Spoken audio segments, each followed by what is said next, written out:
Okay, we're going to bring up our next panel here. So I'm going to introduce our first speaker, and they can both come up here. We're going to be shifting to talking about some technologies now for measuring snowpack and better understanding the water that we have in the mountains. And so our first speaker will be Erik Skeie. He works as a special projects coordinator with the Interstate, Federal, and Water Information section of the Colorado Water Conservation Board. He has been working with CWCB since 2013. He gets to work on a myriad of projects, including the Colorado Airborne Snow Measurement Program, which we'll hear a little bit more about, the Glen Canyon Dam Adaptive Management Program, and hosting the CWCB's podcast, Colorado Water Talk. And if you do a Google search for him, you'll also find him doing an amazing impression of Bob Ross in painting. That's just fantastic. So, Nathan, yes, it's impressive. Nathan Coombs is a fourth-generation farmer from San Luis Valley who has strived to support the livelihoods of agricultural water users in the upper Rio Grande Basin through his work as manager of the Conejos Water Conservancy District. He is the current chair of the Colorado Water Conservation Board, former Rio Grande Basin Roundtable chair, and certainly one of the most vocal and I would say strongest advocates of our water here in the valley and protecting those interests. So I will turn it over to Erik to take it away. You can. Awesome, thank you, Paul. Well, thank you all for having me today. My name is Erik Skeie. I work with the Colorado Water Conservation Board. For those of you that don't know, real quick, the CWCB is a state agency within the Department of Natural Resources. We're Colorado's water policy and planning agency. We also fund water projects all across the state. So if you voted yes on Prop JJ, thank you so much. The March Madness betting funds are going right back into your community for water projects, just like what we're going to talk about today. So I'm here to talk about the Colorado Airborne Snow Measurement Program. But first off, why do we even care about snow? We have a lot of agricultural producers in the room, so you guys know, but just to run through some quick examples of why on earth you should care about it, the most obvious thing when people ask me what I do for a job, they're like, oh, that's cool. What's happening in the ski resorts? So I got Wolf Creek up there. You gotta know what's happening at your ski resort if you wanna go play. Of course, we need water from the snowpack, because snowpack is our largest reservoir in the state of Colorado.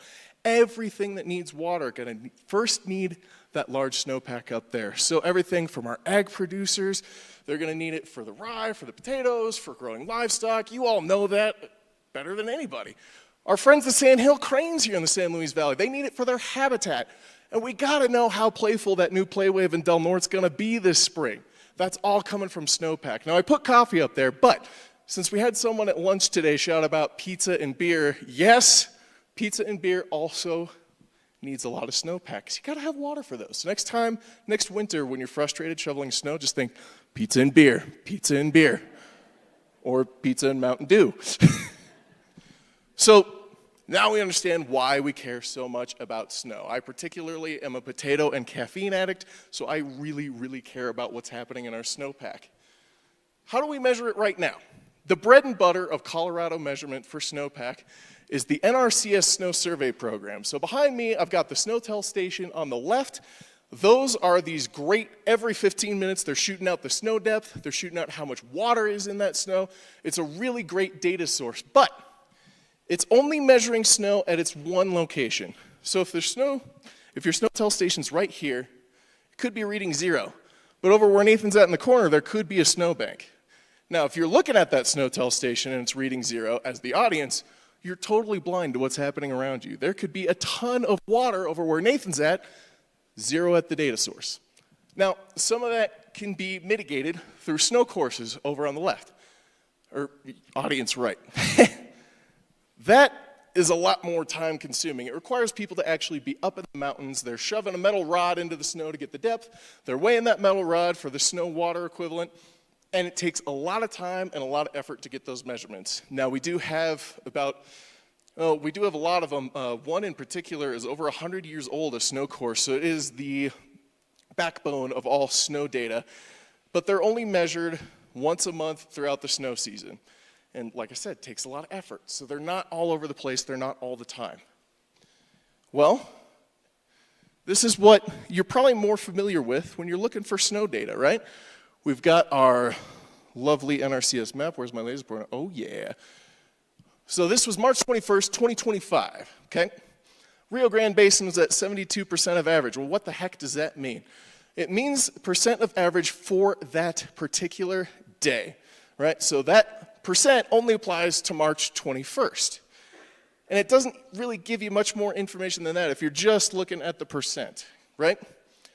I want to focus in on Lily Pond right there. So on March 21st, for the Lily Pond snow tell station, it was reading about 7 inches of snow water equivalent. The median is around 11 inches of snow water equivalent. So right around 68%. That's what those percents actually mean. And that's why when you're reading news articles about, oh, it's October, we have 200% of average, always think, what does that actually mean in terms of the real water? It drives me nuts when we see October news articles coming out about that stuff. It's too soon to tell, and you don't really know what's happening. But all these points, all throughout, those are our snow tell stations, and you can tell they're doing a lot of heavy lifting, right? They're the only measurements in this big area. So we're trying to make these massive decisions for ag, for the cranes, for recreation, for municipalities. Just a tiny bit of data, a little bitty bit of data. We'll enter airborne snow observatories. Back in the early 2010s at NASA's Jet Propulsion Laboratory, a couple of folks who are way smarter than I will ever pretend to be, they were getting together and they were thinking, well, what if we use this thing called LiDAR, which is this awesome little device to measure elevation, shoots a bunch of lasers at the ground, measures how long it takes those lasers to get back to the system, and you get your elevations based on that. So they put those LiDAR measurement units on an airplane, along with a spectrometer. Spectrometer is looking at what color the snow is. So if it's a nice, dirty color snow, it's driving over Wolf Creek Pass this morning. It is real dirty, so get up there and get your turns now. It's going quick. But the cleaner that snow is, the longer it's going to take it to melt out. So the spectrometer was something new to add on to that data to see, all right, how clean is the snow? How long is it going to last? All that good stuff. And the LiDAR measuring that elevation. So first they got to fly their areas without the snow. Total clean, bare ground, just get that base elevation data set. Then they can come in the winter, take that data again, and just subtract it out, and you get your snow depth. From there, they've got this awesome little model to figure out what the density is, how much water is actually sitting in that basin. Now this data, in around 2014, 2015, we were having some issues down here in the San Luis Valley. CWCB got a call from you folks down here saying, our forecasts are missing about 30 to 50% of the river. What can we do about it? So my predecessor threw the kitchen sink at you guys. We had a temporary radar at the Alamos Airport, now permanent, yes. We started throwing Wharf Hydro, which was this new modeling platform from NCAR at you guys to see what the streamflow forecast would look like with a different modeling platform. We started throwing the ASO, and that was the first practical example of the Airborne Snow Observatory data in the state of Colorado. We also used this other thing, which it's kind of fallen by the wayside, but over on this lower left here was SnowDad. It was another modeled way of seeing where that snow is sitting, but it's not as good anymore. So we won't talk about that. But first real practical example of ASO in Colorado. And all of this stuff combined was incredibly helpful, and by God, the hills were alive with the sound of data. And it started a statewide movement, and I'll show you why. This is what we get from the Airborne Snow Observatory data. Now remember that map from before with the snow tell stations in the basin, that lily pond I was pointing at, somewhere up in that general area, looking at Nathan for confirmation, he's nodding perfect. So that's where that lily pond snow tell station was, 7 inches of SWE, March 21st, 2025. This flight, March 21st, 2025. That's right, we did it last week. How awesome is that? But I want you to notice something. If our snow tell station is here, and all that snow is sitting there, well, we're missing something on the snow tell station, aren't we? So this is the power of that Airborne Snow Observatory data that we've been using. And a lot of other folks started seeing this, seeing what was happening in the San Luis Valley, going, man, we need to take advantage of that too. This group of scrappy volunteers all got together. And they decided, we want to see what it would take to make this a statewide data source. And that is precisely what they did. Because this year, we're looking at more flights than we have ever had in the past. We've got 20 snow-on flights this year. All the green basins that you see on that map are areas that we are planning on flying this year. Some of them have already been flown once, like the Conejos. I think the Upper Rio Grande we got this week as well. Dolores is on deck for this weekend, hopefully, but we're really starting to expand our efforts. All those green basins are where we get to fly this year. These kind of like tan yellow ones got that snow-free data that I was talking about, that baseline. So they're ready to go, but we can only have as much fun as we can afford. As you can tell, it is pretty cost prohibitive. We've got a $4.5 billion program from 33 funding sources. The state can only provide so much, and the rest of that is coming from stakeholders like yourselves. The Rio Grande Roundtable invested a massive chunk this year to make sure that you guys are going to keep getting data in the Upper Rio Grande and the Conejos for the next few years. So awesome job on that. But this is just to point out that this data took off from here, and it really was because of your basin in your own backyard, folks like Nathan, folks like Heather, that really kicked this off. And Nathan's going to talk about a lot of other cool stuff that's happening in his area, but I just wanted to point this out, that it's been absolutely blowing up and growing. Now, I mentioned that group of scrappy volunteers. I don't want you to think if this is all just the state down approach. I'm the government, I'm here to help. No, this always was a stakeholder thing. It was always a group of scrappy volunteers. It always will be. We've got our planning team, which is filled with water conservancy districts and local stakeholders, because you're going to know your basin a heck of a lot better than I'm going to know your basin. I'm just over in Pagosa, but still, that's a far enough distance away that you guys are going to know a lot more about what's going on in your area than I ever am. And we've got a stakeholder work group of about 100 members. They get together, they give us feedback on what they think the program should do, how it should expand, all that good stuff. And of course, a flight coordination committee. So those flights that have already occurred, Nathan and Heather sit on that committee and let us know when the data is necessary for them. And I think that is a key piece to this whole program. Because as I just said multiple times, you know better than us. And I just think that's really cool to have folks who are willing to step up, be a part of this weekly meeting, and say this is when we need it for our stakeholders. So I love that committee. But if you want to learn more about the CHASM program, go to coloradosnow.org. Have no idea how we managed to get that URL without paying some ski bum for it, but we did. So coloradosnow.org, or just shoot me an email, first name, last name at state.co.us. And with that, the man you actually want to hear from.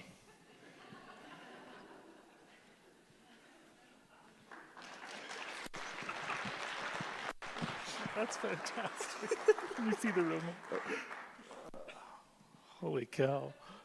Yep, that's what I look like in my native habitat right there, guys. So, Paul told me I had to wear a tie. He's the only other one in a tie, man.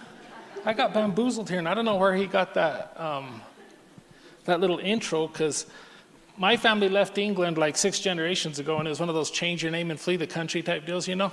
And so we're really hesitant to give our genealogy and let anybody know where we are, so I appreciate Paul making that one up. Wow. Oops, going the wrong way here. Is the other one up there? Sorry.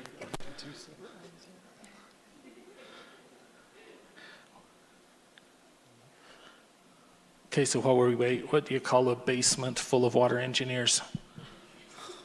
It's the wine cellar. My joke used to be, what's the difference between puppies and farmers? Eventually a puppy will grow up and quit whining. So, all right, so just going through this slide, and just the whole genesis of what Erik was talking about for us, especially on our water issues, was the compact. How we would comply with the compact. All of us are familiar with how this works. That number right there is where we and the Conejos have kind of a free reign, and then after that we pay a curtailment. We're capped out, as you see, at around 224,000. So no matter what, that's the maximum on the Conejos that we can use. And so then there's a pro rata amount that has to go on to New Mexico. And so It's kind of like a raise in taxes sometimes. A raise doesn't really bring anything more home in your paycheck. That's why our compact can get for us sometimes. And we noticed that we were having some struggles. Especially, I want you to focus, I don't know if this, right here in the July, August, September. Now, these maps show that you pay the compact when you have the water, right? I mean, this is what we're using. There's the compact. You want to pay the biggest amount of your compact when you have the most amount of your water. And so an error, usually we don't find our errors until here. Well, the volume of water here is significantly different than there. And so the ability to make up a mistake gets very, very costly. Like Erik said, in 2015, his predecessor and himself, I knew Erik when he was an intern, and we had a lot of fun chasing down SNOTEL sites and radar sites. But in 2012, it kind of came to a head for us. If you can read that map for yourself and see what was happening of actual versus predicted. And I want it very clear, this is not any kind of attack on DWR. They're the ones that kind of put out these forecasts and curtailment. You can only make the decision with the information you have. And so we found out we did not have enough data to provide better information when you've got climatic changes and you've got beetle kill and you've got fire and all the other things we've talked about today. The forecast, NRCS's regressive analysis, we're showing bigger and bigger margins of error, and so we had to add something to our toolbox. And so right there, I want you to keep in mind, that's our June forecast. Look at the difference between actual and June, and that's when we were paying those prices. And so this, sorry about that, this is, if this doesn't date things right there, this is what we did in 2012. The Division of Water Resources worked with us. We were coming up very short, and they were going to have to hit us hard on a curtailment clear back in October because we had missed our June targets by so far because the forecast was off, not the calculations, not the math, the forecast. And so we took 11 days off from September 22nd to October 2nd. We were currently at a 50% curtailment. And so we shut all ditches off for those 11 days to make up some water. We came back on the 24th, turned on, and took an 80% curtailment. At this time of the year, you only have your number ones receiving water. So 80% of the oldest water rights in the Kinea system are still getting curtailed to go down to try to make up these errors. When you look at that, the math, I have the arrow there because, show of hands, who wouldn't buy every acre foot they could find at $135, right? This is the math we thought was accurate at the time, and you heard we're in the thousands now, so math that out for yourself of why it was worth exploring. How do we improve our forecasting, not only for the state, but especially here in this basin? If we go back, it's a different curtailment for the Kineas as it is for the Rio Grande. And just to make it clear, no one got screwed. We didn't have the poorest lawyer at the meeting. What happened is it was just simply geography. And the geology of how the compact was done, it was done the exact same methodology on both rivers. It's fair, it's equitable. We just owe more because according to the calculations, when it was done, we could so saturate our soils, we could use the water, and then the return flows would pay for it. And so on a consumptive use analysis type scenario, we didn't need as much and we could only use so much, so the rest should have gone to New Mexico. But then when you start making an error, the correction is what kills you. And so that's what I want to be clear is we're only talking about how do we correct these numbers. We used SNOTEL, like Erik said. Right here, Cumbers Trestle, right there, Lily Pond. All this area in between is our basin, and most of that on the Kineas is in wilderness. And so we struggled to fill those gaps. We didn't have the ability, and quite the specimen, right? But I don't snowshoe well in the wilderness, right? I have snowshoes on right there. No, I'm just joking. But we used to snowmobile into these sites and download data. These are the ones that Erik was talking about. We set up all over the place, and we would download data manually to try to start ground truthing between. And here's the boo-hoo part. We don't even have enough snow this year to snowmobile into a site, so that wasn't working too well. And like I said, the areas are prohibitive because that wilderness factor and the distance. We couldn't go in to collect better data. So like you said, we started off with radar and seeing what could we do. Could we develop some technology where we could use existing technology in a new way to try to start helping us get data? We did, I'd say that was successful. We created a collaboration here in the valley where we were able to put that radar there at the airport, and that was CDOT, that was Alamosa City, Alamosa County, that was the San Luis Valley Water Conservancy District with Heather, it was the Rio Grande with Amber and Cleve, and the Kines and CWCB. It was a whole host of people that came together to get us that data. And you may say, okay, so how does radar help us? Well, there's a combination of things that we were adding because there is no one single answer. And so we started adding everything we could to make our system better. Erik did a way better job explaining LiDAR than I can, but that's a cool picture. So it tells you that's the path we're measuring, and we're building a very high resolution, three-dimensional view of the actual snow. And we're flying over those wilderness areas, we're flying over those inaccessible areas, and we're able to see what's happening. Then if we couple that with radar, with SNOTEL coming from NRCS, we start getting a clearer and a clearer model. Like Erik talked about Wharf Hydro, you start modeling it a different way. The clarity starts coming and we start getting those errors down into the single digits again. And we start seeing a better picture of what we're dealing with. One of the things we learned that was messing us up the most was right there. And remember, June is kind of the key month for us. By June, 84% of our snow was still above 11,000 feet. Lily Pond is the highest SNOTEL we have in the Kines, and it's at 11,060.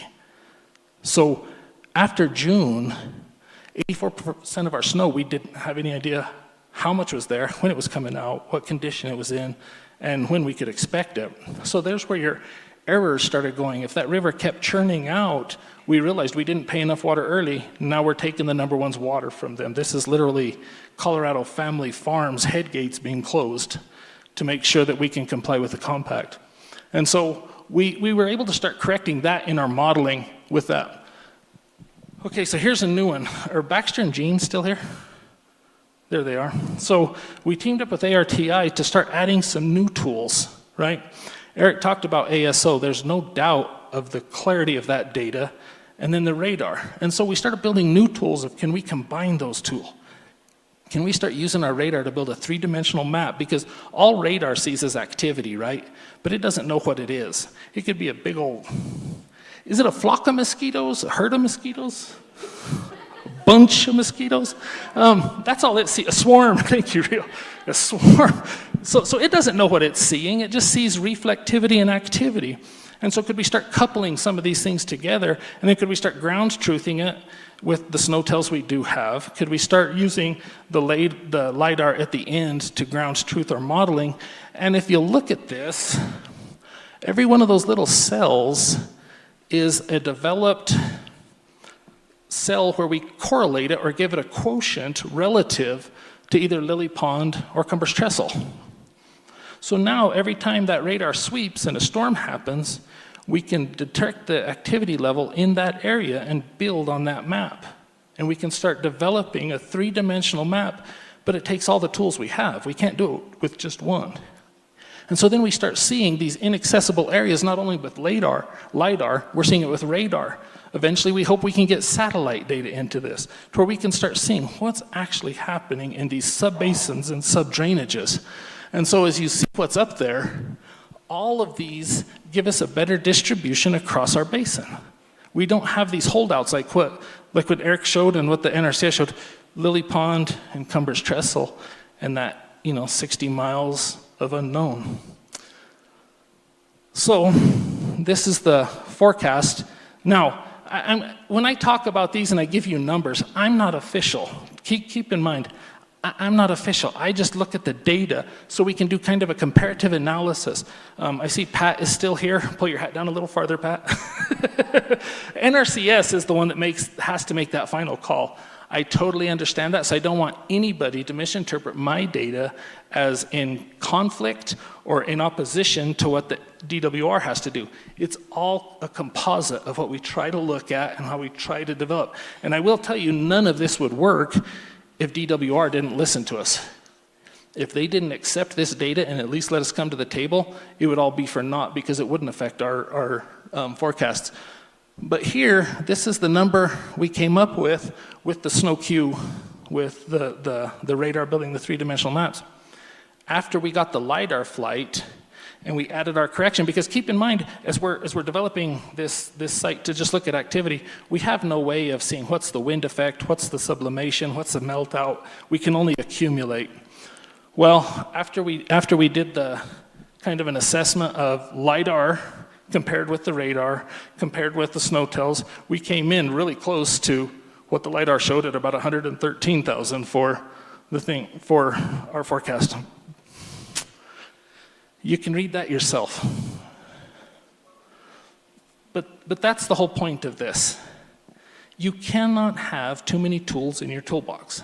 And so this is not competitive in nature. This is not a race of who's got better technology when. This is how many of us can we get in the room to help solve this problem with the technology, the ideas, and the mentality that they have. And so as we in the CNES try to keep pushing this, and with Heather's help on the San Luis Valley Water Conservancy, as our budgets dwindle, it's great now that CWCB, I think Erik is going to be spearheading a lot more here in the future. As that starts moving forward to help streamline some of this statewide, we truly are developing better models here that we can use all across the state. So thanks for your time, and that's all I got.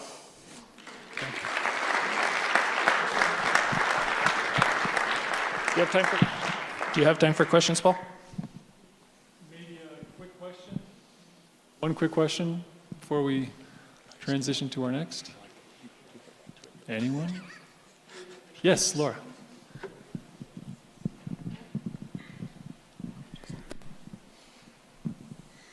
Hi, I really appreciated hearing about the latest and really how this CHASM program has developed and been such a useful tool. At the Southwest Water Seminar yesterday, which I was not the only one in the audience who attended that, there was a presentation about machine learning in agriculture, and they had this example of these sensors that are biodegradable that have conductive ink they use to just drop into the soil and can measure soil moisture. And it was kind of a scary presentation. I'm not sure if I should be excited or scared. But I wondered if in the case of your work with CHASM and the brains in that room, you talk about how machine learning and AI can contribute to your outcomes and be another tool in the toolbox. Or maybe that's not part of the conversation. I was just curious with all those brains in the room. That one's totally for you. Test one, there it is. So yes, we do talk about that. In fact, CU's got a machine learning project right now that we're not funding, but they're looking at doing entire Colorado SWE estimates using machine learning, and our Gene and Baxter, I believe you two are doing some machine learning here pretty soon as well.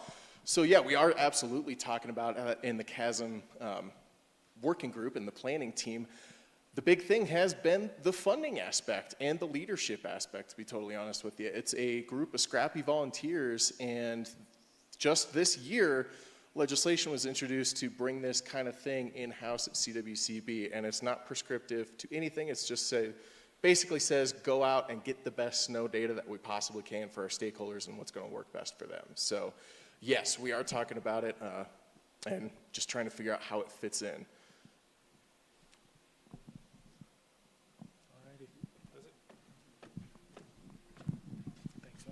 All right, thank you, gentlemen. Appreciate that.